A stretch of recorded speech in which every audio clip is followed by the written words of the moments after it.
লক্ষ্মীপুর সরকারি কলেজের রসায়ন বিভাগ কর্তৃক আয়োজিত আজকের অনার্স প্রথম বর্ষের ক্লাসে যে সকল শিক্ষার্থী আমার সাথে সরাসরি লাইভ ক্লাসে অংশগ্রহণ করছো তোমাদেরকে জানাচ্ছি শুভেচ্ছা ও অভিনন্দন। আমরা গত ক্লাসে মূলত তিনটি গুরুত্বপূর্ণ বিষয় নিয়ে আলোচনা করেছিলাম: কার্বোক্যাটায়ন, কার্বনায়ন এবং ফ্রি রেডিক্যাল। এগুলোর স্থিতিশীলতা সহ আলোচনা করা হয়েছিল। আজকের অনলাইন ক্লাসে তোমাদের কিছু গুরুত্বপূর্ণ বিষয় নিয়ে আলোচনা করব, যেগুলো নিয়ে অনেকের হয়তো স্পষ্ট ধারণা নেই। তো আশা করি তোমরা মনোযোগ দিয়ে শুনবে। আমরা সরাসরি আমাদের ক্লাসে চলে যাই। তোমাদেরকে আবার ওয়েলকাম জানাচ্ছি। আমি বিধান কুমার মুহুরী, প্রভাষক রসায়ন বিজ্ঞান, লক্ষ্মীপুর সরকারি কলেজ, লক্ষ্মীপুর। আজকের ক্লাসটি স্নাতক প্রথম বর্ষের, যেটি বিষয় নির্ধারিত হয়েছে মৌলিক জৈব রসায়নের প্রথম অধ্যায় থেকে, যেটি শিরোনাম দেওয়া আছে জৈব যৌগে বন্ধন। তো এই শিরোনামের অধীনে আমরা যে বিষয়গুলো আসলে জানতে চাইছি আজকের ক্লাস দ্বারা, সেগুলো হলো আমাদের শিকন ফলে যেগুলো রয়েছে। আমরা আজকে ক্লাস দ্বারা জানতে পারবো ভ্যান ডার ওয়ালস আকর্ষণ বল কি, বিভিন্ন প্রকার নন বন্ডিং আন্তঃআণবিক আকর্ষণ বলগুলো ব্যাখ্যা করতে পারবে। এছাড়া একটি কমন জিনিস রয়েছে যেটা তোমরা আগেও পড়েছো, সেটি হচ্ছে হাইড্রোজেন বন্ধন ব্যাখ্যা করতে পারবে। তো আলোচনার শুরুতে প্রথমে ভ্যান ডার ওয়ালস বল এটি বোঝার আগে আমি কিছু বিষয় নিয়ে একটু আলোচনা করি। মূলত আকর্ষণ বলগুলো অণু বা পরমাণুর মধ্যকার আকর্ষণ বল বা বন্ধন শক্তিগুলো কিসের উপর ডিপেন্ড করে। আমরা জানি কিছু শক্তিশালী আকর্ষণ বল রয়েছে, যেমন ক্যাটায়ন ও অ্যানায়নের মধ্যে আকর্ষণ, যেটা আমরা দেখতে পাই আয়নিক বন্ধনে। অপরদিকে পরমাণুগুলো যদি তাদের মধ্যে ইলেকট্রনগুলো পরস্পর শেয়ার করে, তখন আমরা এক ধরনের আকর্ষণ দেখতে পাই। সেটি হচ্ছে ওই পরমাণুগুলোর নিউক্লিয়াস দ্বয়ের সাথে তাদের ইলেকট্রন যুগলের মধ্যে আকর্ষণ। এটাকে বলে সমযোজী বন্ধনে আমরা দেখতে পাই। আরেকটি বিশেষ আকর্ষণ বল, এটিও শক্তিশালী বলা যায়, এটি আমরা দেখতে পাই ধাতুসমূহের মধ্যে। তোমরা এর আগেও পড়েছো যে ধাতুর যে ক্যাটায়ন এবং ধাতুর সঞ্চারণশীল যে যোজ্যতা ইলেকট্রন রয়েছে, তার মধ্যকার একটা আকর্ষণ রয়েছে, যেটা আমরা ধাতব বন্ধনে দেখতে পাই। এই শক্তিশালী তিনটি আকর্ষণ বন্ধন ছাড়াও আরও বিভিন্ন ধরনের আকর্ষণ বন্ধন রয়েছে অণু বা পরমাণু সমূহের মধ্যে। তার মধ্যে একটি অন্যতম হলো ভ্যান ডার ওয়ালস আকর্ষণ বল। ভ্যান ডার ওয়ালস আকর্ষণ বল একটি দুর্বল আকর্ষণ বল। আমরা বইতে যে সংজ্ঞাগুলো পাই, সেই সংজ্ঞায় ওখানে বলা আছে যে অপোলার সমযোজী অণুগুলোর মধ্যে যে দুর্বল আকর্ষণ বল থাকে, সেটি হচ্ছে ভ্যান ডার ওয়ালস বল। আমরা যদি সংজ্ঞা দেখি যে অপোলার সমযোজী যৌগের অণুগুলোর মধ্যে যে দুর্বল আকর্ষণ বল ক্রিয়াশীল থাকে, তাকে ভ্যান ডার ওয়ালস আকর্ষণ বলে।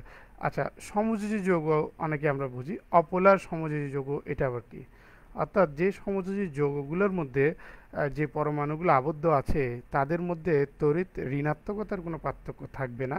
যেমন আমরা বলতে পারি যে হাইড্রোজেন দুটি পরমাণু মিলে হাইড্রোজেনের অণু গঠন করলো, বা অক্সিজেনের দুটি পরমাণু মিলে অক্সিজেনের অণু গঠন করলো। এই ধরনের যে যৌগগুলো সমযোজী যৌগ, তাদের মধ্যে কোনো পোলারিটি বা পোলার প্রান্ত তৈরি হবে না।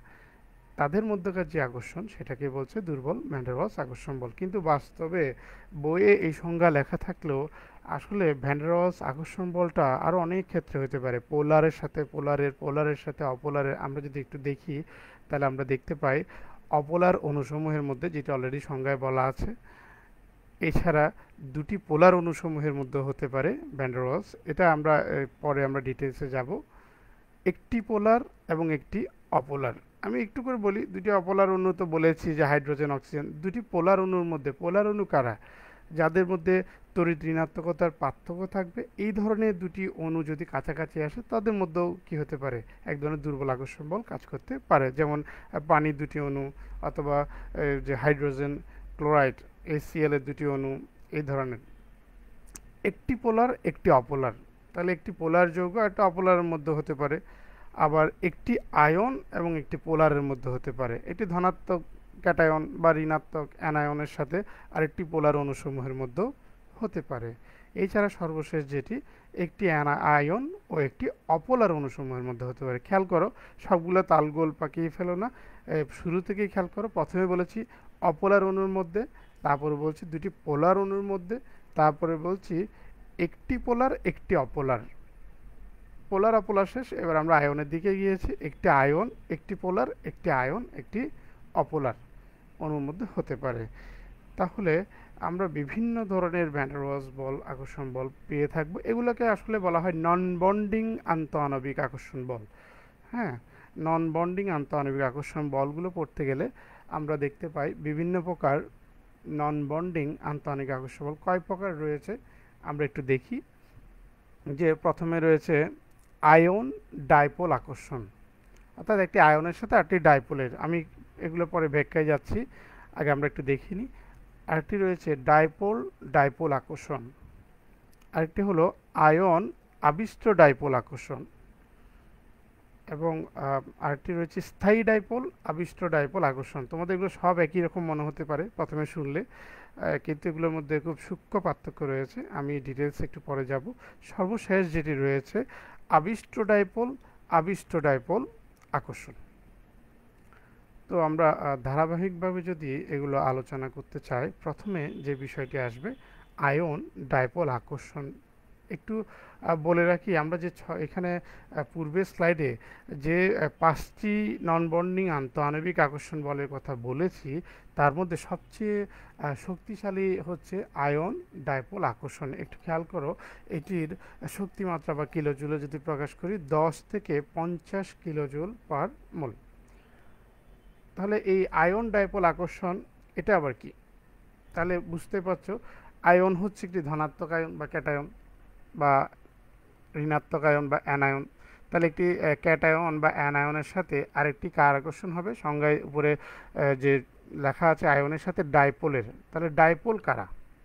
তাহলে ডাইপোল হচ্ছে এমন একটি যৌগ বা অণু যার মধ্যে দুটি পোলার প্রান্ত রয়েছে, একটি ধনাত্মক একটি ঋণাত্মক। তাহলে এই ধরনের পোলার আর অণুসমূহই মূলত ডাইপোল প্রদর্শন করবে, যাদের মধ্যে দুটি পরমাণু তড়িৎ ঋণাত্মকতার পার্থক্য থাকবে।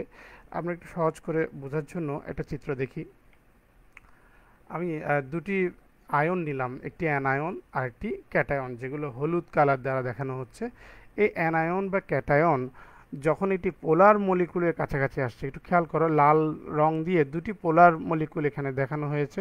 পোলার মলিকুল হতে পারে এটি পানি, হতে পারে HCl, হতে পারে হাইড্রোজেন ফ্লোরাইড, যে কোনো কিছু। তাহলে পোলার মলিকুলের একটি ধনাত্মক প্রান্ত পোল থাকবে, একটি ঋণাত্মক প্রান্ত পোল থাকবে। আমরা এটি চিত্রে দেখালাম ডেল প্লাস ডেল মাইনাস। তাহলে এই আয়ন, আমি যদি উপরে চিত্রটা খেয়াল করি, একটি অ্যানায়ন বা নেগেটিভ চার্জ যখন পোলার মলিকুলের কাছাকাছি আসে, তখন ওই ঋণাত্মক চার্জ দ্বারা পোলার মলিকুলের ধনাত্মক প্রান্তটি কী হয়? আকৃষ্ট হয়। ফলে ওই পোলার মলিকুলের ধনাত্মক প্রান্তের সাথে অ্যানায়নের এক ধরনের দুর্বল আকর্ষণ বল কাজ করে, যেটিকে আমরা বলছি আয়নের সাথে ডাইপোলের আকর্ষণ।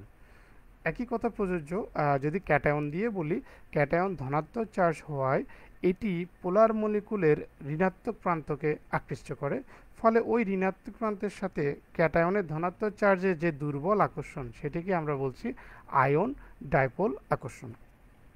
তাহলে আমি দুই ধরনের উদাহরণ দিয়ে দেখলাম আয়ন ডাইপোল আকর্ষণ। তাহলে আমরা আরেকটু ডিটেলস যদি যেতে চাই, যেমন আমরা পড়েছিলাম সোডিয়াম ক্লোরাইড পানিতে দ্রবীভূত হয়। কেন দ্রবীভূত হয়? সোডিয়াম তো ক্লোরাইড যখন দ্রবীভূত হয় সোডিয়াম আয়ন উৎপন্ন করে, ক্লোরাইড আয়ন উৎপন্ন করে। এই সোডিয়াম আয়ন, পানি একটি পোলার যৌগ তোমরা জানো, পানির মধ্যে রয়েছে হাইড্রোজেন আর অক্সিজেন। অক্সিজেনের তড়িৎ ঋণাত্মকতা হাইড্রোজেনের চেয়ে বেশি, এই জন্য অক্সিজেনটি আংশিক ঋণাত্মক আর হাইড্রোজেন আংশিক ধনাত্মক চার্জগ্রস্ত হয়। যার ফলে আমরা যদি চিত্রের মাধ্যমে দেখতে চাই যে সোডিয়াম আয়ন যখন পানিতে দেওয়া হয়, তখন এখানে মাঝখানে কেন্দ্রে রয়েছে সোডিয়াম আয়ন, চারপাশে যে বৃত্তাকারে কতগুলো অণু দেখানো হচ্ছে, এগুলো মূলত পানির অণু। তো পানির অক্সিজেন পরমাণুকে লাল রং দ্বারা দেখানো হয়েছে, হাইড্রোজেন পরমাণুকে সাদা রং দ্বারা দেখানো হয়েছে। ফলে হচ্ছে কি, সোডিয়াম ধনাত্মক সোডিয়াম আয়নের কাছাকাছি অক্সিজেনের ঋণাত্মক প্রান্ত কী হচ্ছে? আকৃষ্ট হচ্ছে। বিভিন্ন পানির অণু দ্বারা সোডিয়াম কী হচ্ছে? চারদিক দিয়ে আকর্ষণের ফলে চারদিকে জড়ো হচ্ছে পানির অণুগুলো, এই কারণে সোডিয়াম পানিতে দ্রবীভূত হচ্ছে, সোডিয়াম ক্লোরাইড। তাহলে এই যে সোডিয়াম আয়ন ক্যাটায়নের সাথে পানির বা পোলার মলিকুলের ঋণাত্মক প্রান্তের যে আকর্ষণ, এই দুর্বল আকর্ষণটাকে আমরা বলছি আয়ন ডাইপোল আকর্ষণ। আমরা আরেকটু যদি একই চিত্রটা জাস্ট আকর্ষণের বন্ডিংটা দেখানোর জন্য এই একই ধরনের একটা চিত্র ব্যবহার করলাম, যে সোডিয়াম আয়নটি কেন্দ্রে আছে এবং পানির অণুগুলো চারপাশে আছে। পানির অণুর যে অক্সিজেনের ডেল মাইনাস সেটি দ্বারা সোডিয়ামের ধনাত্মক দুর্বল একটি বন্ডিংয়ে আকৃষ্ট হচ্ছে, যে বন্ধনটা আমরা ডট ডট দিয়ে এখানে দেখিয়েছি, এটিকে বলছি আমরা আয়ন ডাইপোল আকর্ষণ। আশা করি তোমরা আয়ন ডাইপোল আকর্ষণ ব্যাপারটা বুঝতে পেরেছো। আবারও বলছি, যদি তোমরা না বুঝে থাকো তোমরা কাইন্ডলি আমাকে কমেন্ট সেকশনে জানাবে। তাহলে আমরা পরবর্তী আকর্ষণ বল যেটি রয়েছে নন বন্ডিং, আমরা সেটিতে চলে যাব। পরবর্তীতে রয়েছে ডাইপোল ডাইপোল আকর্ষণ বল। ডাইপোল ডাইপোল আকর্ষণ বল নাম শুনে বোঝা যাচ্ছে ডাইপোল কার থাকে। একটি পোলার যোগের দুটি প্রান্ত, একটি ধনাত্মক প্রান্ত আর একটি ঋণাত্মক প্রান্ত থাকে। তো ধনাত্মক প্রান্ত আর ঋণাত্মক প্রান্ত থাকে বলে এগুলোকে আমরা পোলার যৌগগুলোকে কি বলি? ডাইপোল বলি। তাহলে নাম শুনে বোঝা যাচ্ছে ডাইপোলের সাথে ডাইপোলের আকর্ষণ, অর্থাৎ একটি পোলার যৌগের সাথে আরেকটি পোলার যৌগের আকর্ষণ। একটু খেয়াল করো, এই আকর্ষণ বলটা অত্যন্ত দুর্বল আকর্ষণ বল, দুর্বল নন বন্ডিং আকর্ষণ বল, মাত্র 3 থেকে 4 কিলোজুল পার মোল। তাহলে ডাইপোলের সাথে ডাইপোল, অর্থাৎ একটি ডাইপোলের ধনাত্মক প্রান্তের সাথে আরেকটি ডাইপোলের ঋণাত্মক প্রান্তের যে আকর্ষণ হবে, অর্থাৎ সহজ কথায় দুটি পোলার মলিকুলের মধ্যে যে আকর্ষণ, সেটি আমরা দেখতে পাবো ডাইপোল ডাইপোল আকর্ষণ।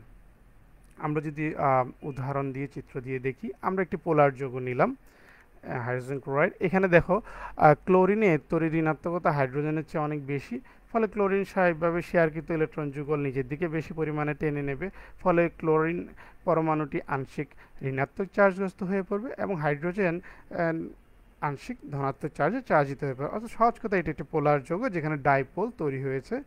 এই ধরনের পোলার যৌগগুলো যখন পরস্পরের কাছাকাছি আসে, একটু খেয়াল করো চিত্রে যে প্রথম যে HCl আমাদের ডাইপোল পোলার যৌগটি আমরা নিয়েছি, সেটির ঋণাত্মক প্রান্ত সাথে দ্বিতীয় যে হাইড্রোজেন ক্লোরাইডের অণুটি রয়েছে, সেটির ধনাত্মক হাইড্রোজেনের আংশিক ধনাত্মক চার্জযুক্ত হাইড্রোজেনের মধ্যকার একটি দুর্বল আকর্ষণ ডট ডট দিয়ে এখানে দেখানো হচ্ছে এবং নিচে লেখা আছে অ্যাট্রাকশন, অর্থাৎ দুটি পোলার অণুসমূহের মধ্যকার পরস্পর দুর্বল আকর্ষণটাকে আমরা বলছি ডাইপোল ডাইপোল আকর্ষণ।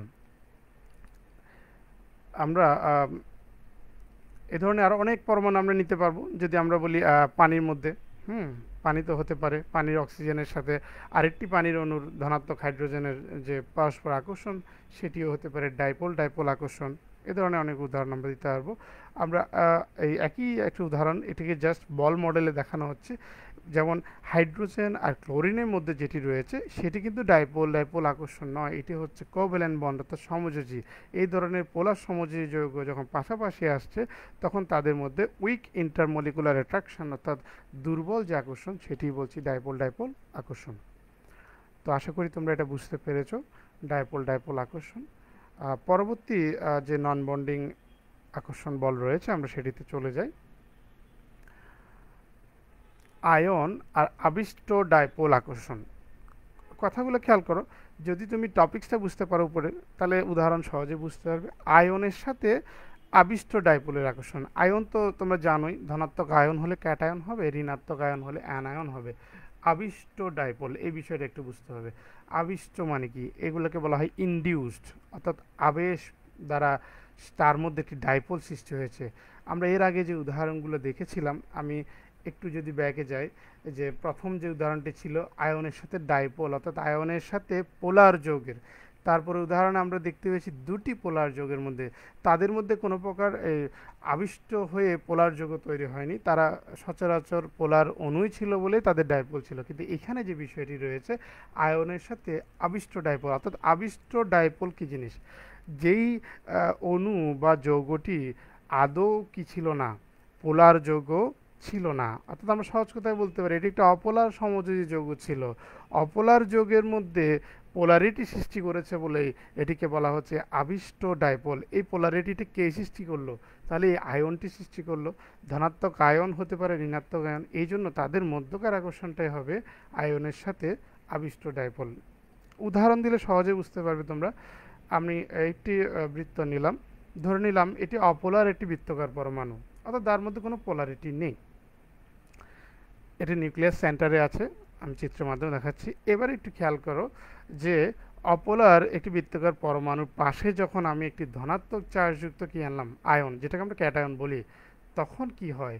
তখন অপোলার বৃত্তাকার পরমাণুর ইলেকট্রন মেঘ ওই ধনাত্মক চার্জযুক্ত আয়ন দ্বারা আকৃষ্ট হয়ে বাম পাশে সরে যাচ্ছে। নিউক্লিয়াসেরও কিছুটা বিকৃতি হচ্ছে, তোমরা দেখতে পাচ্ছ নিউক্লিয়াসটা সেন্টারে নেই। ফলে এই কারণে আমাদের এই যে ওই অপোলার পরমাণুটি ছিল তার মধ্যে দুটি পোল তৈরি হয়ে গেছে, একটি ঋণাত্মক প্রান্ত আর একটি ধনাত্মক প্রান্ত। যেহেতু ক্যাটায়নটি ধনাত্মক চার্জ, সুতরাং এই ক্যাটায়ন ধনাত্মক চার্জের সাথে অপোলার পরমাণুর যে পোলারিটি সৃষ্টি হওয়ার ফলে, অর্থাৎ ডাইপোল তৈরি হওয়ার ফলে যে ঋণাত্মক প্রান্তটি তৈরি হয়েছে তার মধ্যে একটি আকর্ষণ বল, দুর্বল আকর্ষণ বল কাজ করবে। এটিকে আমরা বলছি মূলত আয়নের সাথে আবিষ্ট ডাইপোল। আমরা দেখতে পাচ্ছি ধনাত্মক চার্জের দিকে ইলেকট্রনের সরণ এবং পরমাণুতে কি হলো, ডাইপোল সৃষ্টি হলো। আমি আরও একটু সহজ করে বোঝার জন্য একটি উদাহরণ দেখাই তোমাদের। মনে করো আমি একটি অক্সিজেনের অণু নিলাম। খেয়াল করো, একটি বল মডেলে দেখানো হয়েছে যে অক্সিজেনের দুটি পরমাণু পরস্পরের সাথে সমযোজী বন্ধনে আবদ্ধ আছে। এখানে একটি সিগমা বন্ধন, একটি পাই বন্ধন। এটা তোমরা জানো, অক্সিজেনের মধ্যে সিগমা পাই দুটি আছে। এই অক্সিজেনের মধ্যে কোনো তড়িৎ ঋণাত্মকতার কিন্তু পার্থক্য নেই দুটি পরমাণুর মধ্যে। সুতরাং অক্সিজেন অণুতে কোনো ডাইপোল সৃষ্টি হয় না, এই জন্য এটা অপোলার একটি সমযোজী অণু। কিন্তু পোলার অক্সিজেন অণুর পাশে যখন একটি অ্যানায়ন অথবা ক্যাটায়ন যাই হোক না কেন, যদি অ্যানায়ন হয় সেটি ঋণাত্মক চার্জগ্রস্ত হওয়ায় সেটি দ্বারা অক্সিজেনের ইলেকট্রন মেঘ কী হবে, আকৃষ্ট হবে না বিকর্ষণ হবে। যেহেতু অ্যানায়ন নেগেটিভ, ইলেকট্রন নেগেটিভ, সুতরাং অক্সিজেনের ইলেকট্রন মেঘকে বিকর্ষণ করবে, ফলে অক্সিজেনের ইলেকট্রন মেঘ ডান দিকে সরে যাবে। তাহলে যে বিষয়টি হবে, ওই অক্সিজেনের বাম পাশটি থেকে ইলেকট্রন সরে যাওয়ায় বিকর্ষণজনিত কারণে এটি আংশিক ধনাত্মক চার্জগ্রস্ত হয়ে পড়বে, আর ডান দিকে সরে যাওয়ার কারণে ওই অংশটি ঋণাত্মক চার্জগ্রস্ত হয়ে পড়বে। এই অবস্থায় অ্যানায়নের ঋণাত্মক চার্জের সাথে অক্সিজেন যে ডাইপোল তৈরি হয়ে গেল, অর্থাৎ অক্সিজেন অণুতে এখন ডাইপোল সৃষ্টি হয়ে গেছে, যেটি আগে ছিল অপোলার। এই ডাইপোলের ধনাত্মক অংশের সাথে অ্যানায়নের একটি দুর্বল আকর্ষণ বল কাজ করবে, যেটি আমি ডট ডট দিয়ে এখানে দেখাচ্ছি। সেই আকর্ষণ বলটাকে আমরা বলছি আয়নের সাথে আবিষ্ট ডাইপোল। আবার বলছি আবিষ্ট ডাইপোল কেন? কারণ এটিতে কোনো ডাইপোল ছিল না। এই ইনডিউসড ডাইপোলটা তৈরি হলো কার প্রভাবে? একটি আয়ন দ্বারা। সেটি অ্যানায়ন হতে পারে, ক্যাটায়ন হতে পারে। যদি আমি অ্যানায়ন না দিয়ে ক্যাটায়ন দিতাম তাহলে ঠিক বিপরীত চিত্র হতো, অক্সিজেনের ইলেকট্রন এক বাম দিকে সরে যেত ধনাত্মক ক্যাটায়নের আকর্ষণে। ঠিক আছে, আশা করি তোমরা ব্যাপারটা বুঝতে পেরেছো। আয়নের সাথে আবিষ্ট ডাইপোলের আকর্ষণ, এটিও দুর্বল, 3 থেকে 15 কিলোজুল পার মলিকুল। পরবর্তী যে নন বন্ডিং আকর্ষণ বলটি রয়েছে আমরা সেটিতে চলে যাব। এটি হলো স্থায়ী ডাইপোলের সাথে আবিষ্ট ডাইপোলের আকর্ষণ। কথাগুলো তোমরা খেয়াল করলে বুঝতে পারবে। স্থায়ী ডাইপোল মানে কি? যেটিতে পার্মানেন্টলি পোলারিটি রয়েছে, অর্থাৎ তার মধ্যে একটি ধনাত্মক একটি ঋণাত্মক প্রান্ত আগেই রয়েছে, অর্থাৎ সহজ কথায় এটি একটি পোলার যৌগ যার মধ্যে পোলারিটি রয়েছে অলরেডি। এই পোলার যৌগের প্রভাবে আরেকটি আবিষ্ট ডাইপোল তৈরি হবে। আবিষ্ট ডাইপোল একটু আগে বলেছিলাম যেটি মোটেও পোলার যৌগ ছিল না। একটি অপোলার যৌগ বা অপোলার অণুর মধ্যে যদি পোলারিটি সৃষ্টি হয় কোনো আয়ন দ্বারা বা কোনো কিছু দ্বারা, তখনই তো আমরা আগে বলছি আমরা আবিষ্ট ডাইপোল। তাহলে এই ধরনের একটি স্থায়ী পোলার অণুর সাথে ওই স্থায়ী পোলার অণুর প্রভাবে আরেকটি অপোলার অণুতে যে পোলারিটি তৈরি হচ্ছে সেটিকেই আমরা বলছি স্থায়ী ডাইপোলের সাথে আবিষ্ট ডাইপোলের আকর্ষণ। কথাগুলো বললে অনেকে হয়তো বুঝতে পারছো না, আমরা উদাহরণ দিলে সহজে বুঝতে পারবে। একটু দেখো, আমি যে চিত্রটি নিলাম, তাহলে আমার বাম পাশে একটি অক্সিজেনের অণু রয়েছে, তুমি দেখতে পাচ্ছ। তার মধ্যে আমি সরাসরি সেকেন্ড ধাপে চলে গেছি, যদিও তার মধ্যে পোলারিটি তৈরি হওয়ার কথা ছিল না, কিন্তু এখানে যে চিত্রটা আমি ব্যবহার করেছি তার ইলেকট্রন মেঘের বিকৃতি দেখিয়েছি, অর্থাৎ তার মধ্যে একটি ইনডিউসড ডাইপোল তৈরি হয়েছে। এটি কিসের প্রভাবে হয়েছে? ডান পাশে যে অণুটি রয়েছে এটি পানির অণু, পানির অণু তোমরা জানো একটি স্থায়ী ডাইপোল অর্থাৎ স্থায়ী একটি পোলার যৌগ, কারণ পানিতে ঋণাত্মক অক্সিজেন সবসময় ঋণাত্মক, হাইড্রোজেন ধনাত্মক, ফলে সবসময় তারা আংশিক ধনাত্মক আংশিক ঋণাত্মক অর্থাৎ স্থায়ী একটি পোলার যৌগ। এই ধরনের স্থায়ী ডাইপোল যখন আরেকটি অপোলার অণু, এখানে অপোলার অণুটা ছিল অক্সিজেন, তার কাছাকাছি যখন আসলো তার মধ্যে কি তৈরি করলো, পোলারিটি তৈরি করলো। ওই যে ঋণাত্মক অংশের বিকর্ষণে অক্সিজেনের পাইবন্ধনের ইলেকট্রন ম্যাগ বাম দিকে সরে গেল, ফলে সেটি ঋণাত্মক চার্জ হলো আংশিক, আর ডান পাশে অক্সিজেন পরমাণুটি আংশিক ধনাত্মক চার্জ হলো। এটা কি বলছে আমরা ইনডিউসড ডাইপোল, যেটি প্রথমে একটু আগের উদাহরণে ছিল ক্যাটায়ন অ্যানায়ন দ্বারা হচ্ছিল, এখন হচ্ছে সরাসরি একটি পোলার যৌগ দ্বারা, যেটি স্থায়ী ডাইপোল যুক্ত পোলার যৌগ। তাহলে এই স্থায়ী ডাইপোল পোলার অণুর সাথে আরেকটি ইনডিউসড ডাইপোল অর্থাৎ আবিষ্ট ডাইপোলের মধ্যকার যে আকর্ষণ, সেটিকে আমরা বলছি মূলত স্থায়ী ডাইপোল আবিষ্ট ডাইপোল আকর্ষণ। আমি উদাহরণটা আরেকটু ক্লিয়ার হওয়ার জন্য আমি এই চিত্রটি ব্যবহার করছি। একটু দেখো যে এখানে পানির অণুটি রয়েছে, সেটির লাল বৃত্তটি অক্সিজেন, আর সাদা যে বল মডেল সেটি হলো হাইড্রোজেন। ফলে ডেল নেগেটিভ অক্সিজেনের ডেল পজিটিভ হাইড্রোজেনের এই পানির অণু যখন অক্সিজেনের কাছাকাছি আসলো, খেয়াল করো অক্সিজেনের অণুটির মধ্যে কোনো পোলারিটি নেই, আমি যে চিত্রটি এখন দেখাচ্ছি এই যে অক্সিজেনের পোলারিটি নেই, এখানে অপোলার অক্সিজেন অণু যখনই পানি ঋণাত্মক প্রান্ত অক্সিজেনের কাছাকাছি আসলো, বিকর্ষণজনিত কারণে ওই অক্সিজেনের ইলেকট্রন ডান দিকে সরে গেল, ফলে এটি আংশিক ঋণাত্মক চার্জে চার্জিত হয়ে পড়ে, অপর অংশটি আংশিক ধনাত্মক চার্জে চার্জিত হয়। এই অবস্থায় পানির ঋণাত্মক অক্সিজেন অর্থাৎ আংশিক ঋণাত্মক চার্জযুক্ত অক্সিজেন বা এই পোলের সাথে এই অক্সিজেন অণুর আংশিক ধনাত্মক চার্জযুক্ত পোলের মধ্যকার মধ্যে একটি দুর্বল আকর্ষণ বল কাজ করবে, যেটিকে আমরা বলছি স্থায়ী ডাইপোল আবিষ্ট ডাইপোল আকর্ষণ। তাহলে পোলার পানির অণু, অপোলার অক্সিজেন অণু, আমি আবার ডান দিকে চিত্রটি আরেকটি মডেল দ্বারা দেখাচ্ছি বন্ধনটি দেখানোর জন্য, যেখানে অপোলার অক্সিজেন সাথে পোলার পানির অণু, তাহলে তাদের মধ্যকার যে আকর্ষণটি হবে সেটি আবিষ্ট ডাইপোলের কারণে হবে। এই আবিষ্ট ডাইপোল সৃষ্টি হলো মূলত পোলার পানির অণু দ্বারা, এবং তাদের মধ্যকার আকর্ষণটাকে আমরা বলছি স্থায়ী ডাইপোলের সাথে আবিষ্ট ডাইপোলের আকর্ষণ।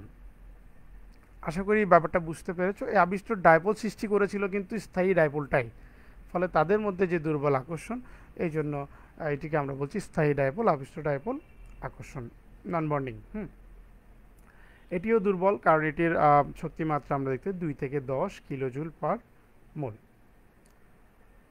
এরপরে যে নন বন্ডিং আকর্ষণ বলটি রয়েছে, এটি খুবই ইম্পর্টেন্ট, হ্যাঁ, কারণ পরীক্ষায় প্রায় সময় দেয় লন্ডন বল কি, বিস্তারণ বল কি, অনেকের মধ্যে একটা ভুল ধারণা তৈরি হয় এই বিষয়টি না বোঝার কারণে।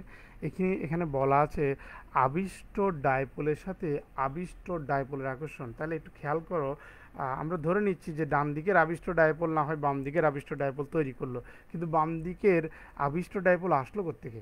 আমরা এর আগে দেখলাম ক্যাটায়ন অ্যানায়ন বা পোলার মলিকুল দ্বারা আরেকটি অপোলার অণুতে কি হয়, পোলারিটি তৈরি করে, সেটিকে আমরা বলছি ইনডিউসড বা আবিষ্ট ডাইপোল। তাহলে এইখানে আবিষ্ট ডাইপোল তৈরি হলো কিভাবে, এটি বুঝতে হলে আমাদের চিত্রের উদাহরণের মাধ্যমে যেতে হবে। একটু বলে রাখি, এটি সবচেয়ে নন বন্ডিং দুর্বল, যত ভ্যান ডার ওয়ালস আকর্ষণ বলের সবচেয়ে দুর্বল আকর্ষণ বলটি মূলত আবিষ্ট ডাইপোল আকর্ষণ, যেটিকে বিজ্ঞানী লন্ডনের নাম অনুসারে লন্ডন বল বলা হয়, আর এটি বিস্তারণ বলও বলা হয়।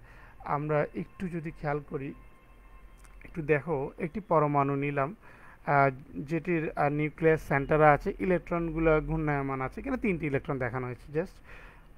এখন কোনো একটা মুহূর্তে খেয়াল করো, যেহেতু ইলেকট্রন ঘূর্ণায়মান আছে, আমি যদি ধরে নিই রিয়েল টাইম কোনো একটা মুহূর্তে ইলেকট্রন ধরে নিচ্ছি ডান দিকে আছে, অর্থাৎ যেহেতু ইলেকট্রন ঘূর্ণায়মান আছে, কোনো একটা মুহূর্তে ইলেকট্রনগুলো যদি বাম দিকে অথবা ডান দিকে কিছুক্ষণের জন্য, তাদের এটা ক্ষণিক বিকৃতি বলা হয়, কিছুক্ষণের জন্য যদি বাম দিকে বা ডান দিকে অবস্থান করে, ধরে নিলাম চিত্রে ডান দিকে অবস্থান করছে ইলেকট্রনগুলো, তাহলে ওই অংশটি আংশিক ঋণাত্মক চার্জগ্রস্ত হয়ে পড়ছে, এবং বাম দিক থেকে সরে যাওয়ায় কোনো একটা মুহূর্তে এটি আংশিক ধনাত্মক চার্জে চার্জিত হয়ে পড়ে।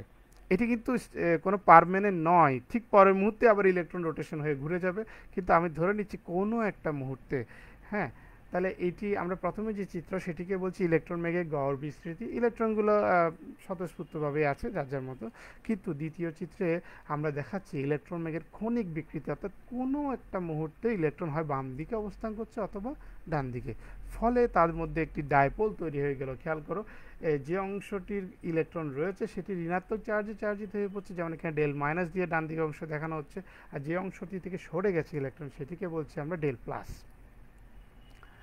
ফলে হবে কি, এই ধরনের ক্ষণস্থায়ী ডাইপোল, খেয়াল করো এই ক্ষণস্থায়ী ডাইপোলযুক্ত একটি পরমাণু যদি আরেকটি অপোলার ডান দিকের নিচের চিত্রটি খেয়াল করো, ডান দিকের যে পরমাণুটি রয়েছে সেটি কিন্তু পোলার ছিল না, কিন্তু ক্ষণস্থায়ী ডাইপোল যখন তার কাছাকাছি আসে ওই ক্ষণস্থায়ী ডাইপোলের ঋণাত্মক চার্জ ডেল মাইনাসের কারণে ডান দিকের যে পরমাণুটি মোটো পোলার বা ডাইপোল ছিল না তার মধ্যে ইলেকট্রন বিকর্ষণজনিত কারণে ডান দিকে সরে যাচ্ছে, অর্থাৎ ক্ষণস্থায়ী ডাইপোলের ঋণাত্মক প্রান্তের বিকর্ষণজনিত কারণে ডান দিকের যে অপোলার অণুটি ছিল বা পরমাণুটি সেটির ইলেকট্রন ম্যাগ ডান দিকে সরে যাচ্ছে, ফলে তার মধ্যেও ডাইপোল তৈরি হচ্ছে, যে তার ডান পাশ নেগেটিভ হয়ে যাচ্ছে এবং বাম দিক থেকে ইলেকট্রন সরে যাওয়ায় সেটি ধনাত্মক চার্জগ্রস্ত হয়। এই ধরনের ক্ষণস্থায়ী ডাইপোল দ্বারা এই ডাইপোলটা তৈরি হয়েছে বলে এটাকে আমরা বলছি আবিষ্ট ডাইপোল।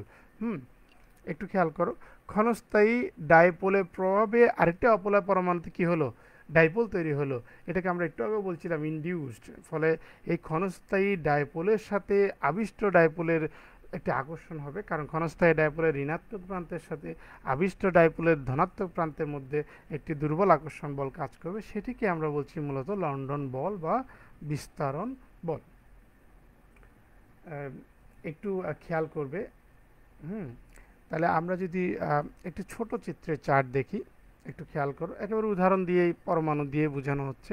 বাম পাশে ধরে নিলাম একটি হিলিয়াম পরমাণু রয়েছে, দুটি হিলিয়াম পরমাণু, দেখতে অনেকটা ডিমের মতোই মনে হচ্ছে, যে হিলিয়াম নো পোলারাইজেশন লেখা আছে, অর্থাৎ এখানে কোনো পোলারিটি সৃষ্টি হয়নি। ঠিক নিচের যে ধাপটি আমি মাউস দিয়ে দেখাচ্ছি, হঠাৎ ধরে নিলাম ইনস্ট্যান্টিয়াস কি বলছে, dipole on atom A. Instantaneous মানে হচ্ছে এটি ক্ষণস্থায়ীভাবে ইলেকট্রনে কী হচ্ছে, বিকৃতি হওয়ার কারণে ডাইপোলটা তৈরি হচ্ছে, যেটি আমি আগের চিত্রে দেখিয়েছিলাম। ফলেও হিলিয়ামের কালারেশন একটি কালারযুক্ত প্রান্তে দেখানো হচ্ছে, নীল কালারযুক্ত যে প্রান্ত সেটি ঋণাত্মক চার্জে চার্জিত হয়ে পড়ে, আর লাল কালারের যে প্রান্ত সেটি ধনাত্মক চার্জে চার্জিত হয়ে পড়ে। এটিকে আমরা বলছি মূলত ক্ষণস্থায়ী ডাইপোল। এই ক্ষণস্থায়ী ডাইপোল দেখো, ডান পাশে হিলিয়ামের পরমাণুতে কোনো পোলারিটি নেই, তার যখন কাছাকাছি আসলো, এখানে চিত্রে দেখানো হচ্ছে এবার ডান দিকে ধনাত্মক, কিন্তু আমরা আগের চিত্রে ছিল ডান দিকে ঋণাত্মকের বিকর্ষণের কারণে ইলেকট্রন সরে গিয়েছিল, এখানে ঠিক উল্টো, যে ডান দিকে ধনাত্মক হিলিয়াম আকর্ষণে এই বাম দিকের যে পরমাণু সেটির হিলিয়ামের ধনাত্মক প্রান্তের আকর্ষণে ডান দিকের হিলিয়াম পরমাণুর কি ইলেকট্রন ম্যাগ বাম দিকে সরে যাবে আকৃষ্ট হয়ে, অর্থাৎ তার মধ্যেও তখন পোলারিটি তৈরি হবে, যে বাম দিকে সরে গেলে বাম পাশ ঋণাত্মক হয়ে পড়বে, আর ডান পাশ থেকে সরে গেছে বলে সেটি ধনাত্মক চার্জে চার্জিত হয়ে পড়ে। ফলে এই একটি ক্ষণস্থায়ী ডাইপোলের সাথে আরেকটি ইনডিউসড ডাইপোল তৈরি হচ্ছে অ্যাটম বিতে। অ্যাটম এ হয়ে গেল ক্ষণস্থায়ী ডাইপোল, আর অ্যাটম বি হয়ে গেল ইনডিউসড ডাইপোল। তাদের মধ্যকার যে দুর্বল আকর্ষণ বল সেটি হচ্ছে লন্ডন বল বা বিস্তারণ বল। আমরা ডান দিকের চিত্রটা যদি খেয়াল করি, আমরা হিলিয়াম বাদ দিয়ে এখন হাইড্রোজেনে আসলাম। হাইড্রোজেনের দুটি পরমাণু হাইড্রোজেন হাইড্রোজেন সমযোজী বন্ধনে আবদ্ধ, তাহলে এখানে কোনো পোলারিটি নেই। এই অবস্থায় যদি হঠাৎ ইলেকট্রন ম্যাগের ক্ষণিক বিস্তৃতি ঘটে, তাহলে দেখা যাচ্ছে বাম দিকের হাইড্রোজেন অণুতে কী হলো, এটি নীল অংশে দেখাচ্ছে যেদিকে ইলেকট্রন সরে গেছে সেটি ঋণাত্মক চার্জে চার্জিত, আর লাল অংশ ধনাত্মক চার্জে চার্জিত। ফলে এই ক্ষণস্থায়ী ডাইপোলের প্রভাবে যে হাইড্রোজেনের অণুটি কি ছিল না, পোলার ছিল না, তার মধ্যে কি হয়ে গেল, পোলারিটি তৈরি হলো, অর্থাৎ ধনাত্মক প্রান্ত দ্বারা ইলেকট্রন ম্যাগ আকৃষ্ট হওয়ায় ইলেকট্রন ম্যাগ বাম দিকে সরে আসে, ফলে ডান দিকে যে অ্যাটম বি হাইড্রোজেনটি রয়েছে সেটির বাম পাশটি আংশিক ঋণাত্মক, ডান পাশ আংশিক ধনাত্মক হয়। এই অবস্থায় তাদের মধ্যকার আকর্ষণ বলটাকে আমরা বলছি লন্ডন বল বা বিস্তারণ বল। আমরা যদি সংজ্ঞার মাধ্যমে বলতে চাই, একটু খেয়াল করো, কোনো অপোলার অণু বা পরমাণুতে ইলেকট্রন মেঘের ক্ষণিক অসম বিকৃতি বা ক্ষণিক বিকৃতির কারণে সৃষ্ট ক্ষণস্থায়ী ডাইপোল, এই ক্ষণস্থায়ী ডাইপোল দ্বারা প্রভাবিত হয়ে যে আবিষ্ট ডাইপোলটি তৈরি হলো তাদের মধ্যকার আকর্ষণ বলটাকে আমরা বলছি বিস্তারণ বল বা লন্ডন বল। তোমরা একটু বারবার প্রয়োজনে স্লাইডগুলো একটু রিপিট করবে, একটু দেখবে আসলে ব্যাপারটা হচ্ছে কি। সব একই রকম মনে হতে পারে প্রথম প্রথম, অনেকের কাছে গুলিয়ে ফেলতে পারো, বাট জিনিসগুলো অনেক ইজি, অনেক সহজ, একটু বোঝার চেষ্টা করলে হবে। এই লন্ডন বল বিস্তারণ বল সবচেয়ে দুর্বল নন বন্ডিং আকর্ষণ বল। তো এই গেল আমাদের এই টপিকস। আমাদের পরবর্তী যে টপিকসটি রয়েছে আমরা সেটিতে চলে যাব। আমাদের পরবর্তী টপিকস রয়েছে হাইড্রোজেন বন্ধন। একটু খেয়াল করতে হবে, হাইড্রোজেন বন্ধনের সাথে সমযোজী বন্ধন অনেকে গুলিয়ে ফেলে।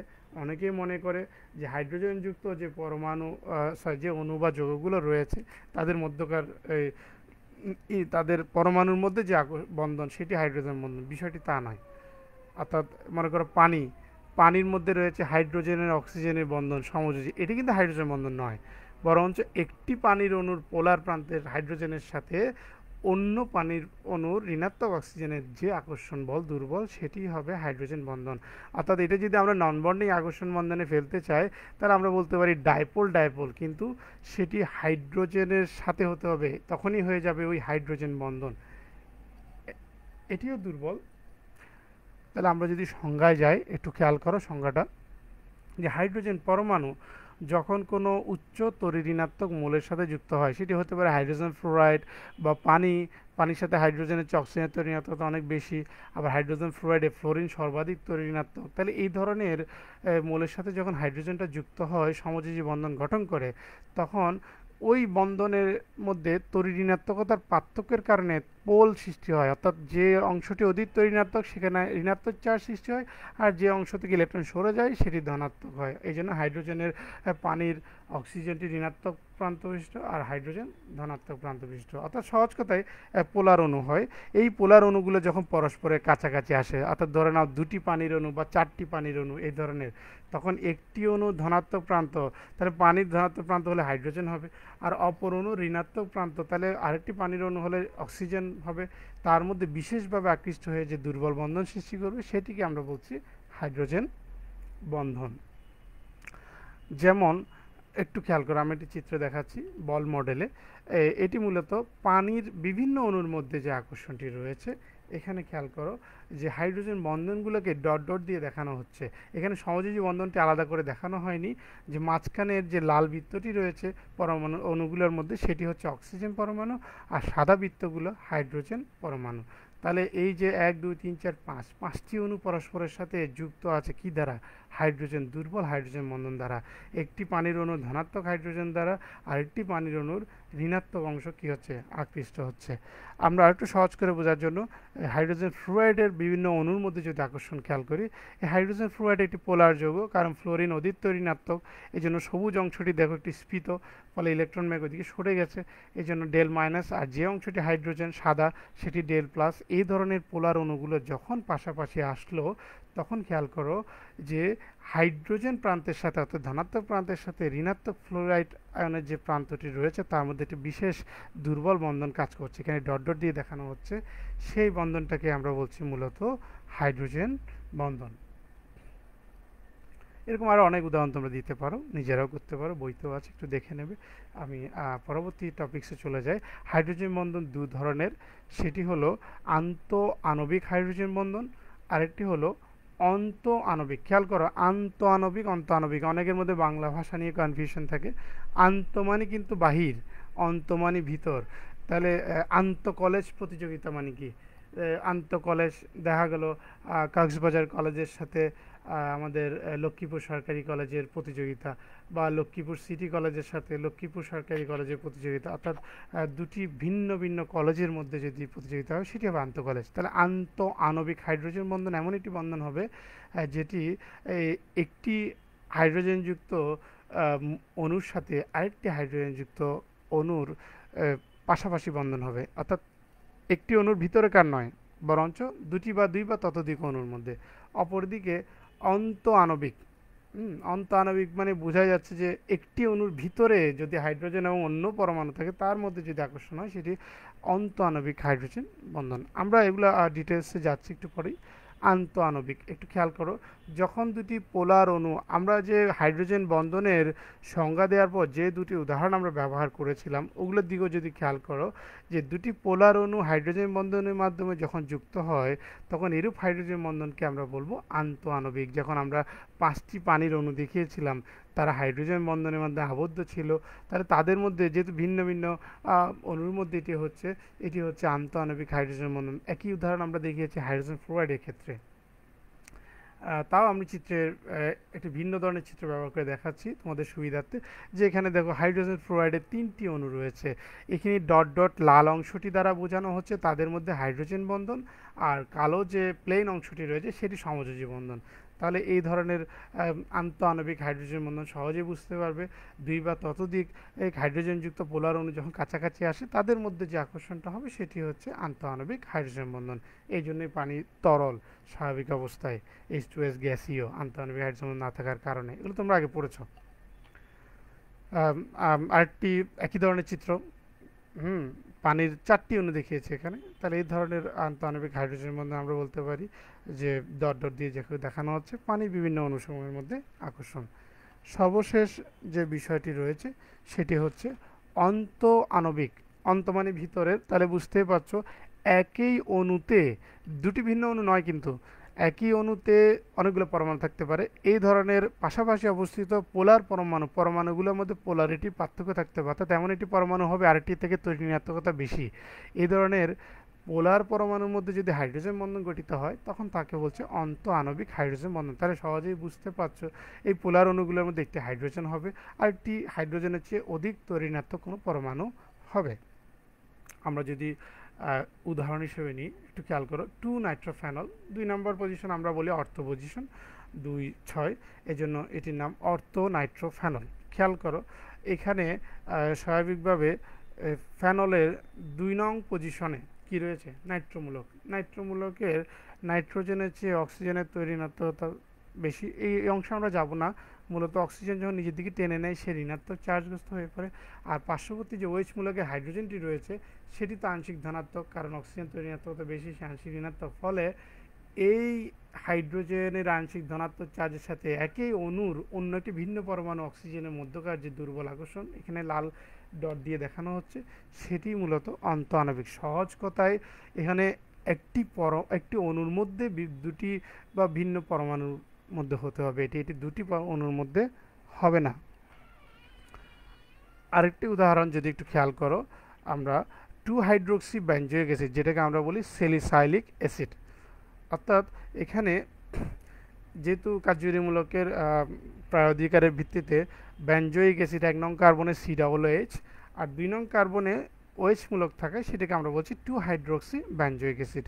তাহলে OH মূলকের হাইড্রোজেনটি পোলারিটির কারণে আংশিক ধনাত্মক, অপরদিকে বেঞ্জোইক অ্যাসিডের অক্সিজেন কি আংশিক ঋণাত্মক। ফলে তাদের মধ্যকার একই অণুর দুটি পরমাণুর পোলারিটি ভিন্নতার কারণে যে আকর্ষণ বন্ধন সেটিকে আমরা বলছি অন্তঃআণবিক হাইড্রোজেন বন্ধন। তাহলে প্রিয় শিক্ষার্থীরা, আমি আবারও বলছি, তোমরা আশা করি ভালো আছো, বাসায় সুস্থ আছো, কিন্তু শুধু রোল নাম্বার দিয়ে চলে যাচ্ছে অনেকে। হ্যাঁ, আমাদেরও মানে বিষয়টা এমন দাঁড়িয়েছে, মনে হচ্ছে আমাদের একটা রোল নাম্বার থাকলে আমরাও দিয়ে চলে গেলে হতো, ক্লাসটা না নিয়ে রোল নাম্বারটা দিয়ে গেলে আমরাও মনে হয় বেঁচে যেতাম। এই ধরনের মেন্টালিটি নিয়ে আসলে কিছু শেখা যাবে না। তোমরা শুধু রোল নাম্বারই দিয়ে চলে যাচ্ছ, রোল নাম্বার আমার কাছে কোনো মাইনে রাখে না, সত্যি কথা। তোমরা কিছু জানতে চাইলে কমেন্ট সেকশনে জানাবে আর ক্লাসটি বোঝার চেষ্টা করবে। আমি যে বিষয়গুলো আলোচনা করছি তোমাদের হুবহু সিলেবাসে আছে, তুমি পড়ালেখাটা পাশাপাশি এগিয়ে নিয়ে যাও, আমরা স্যাররা সর্বাত্মক সহযোগিতা করব। তারপরে তোমাদের কিছু জানার থাকলে আমাদের কমেন্ট সেকশনে তোমরা জানাবে। তো তোমাদের সুস্বাস্থ্য ও দীর্ঘায়ু কামনা করে আমি আমার আজকের সেশনটি এখানেই শেষ করছি। Thank you all. সুস্থ থাকবে, ভালো থাকবে।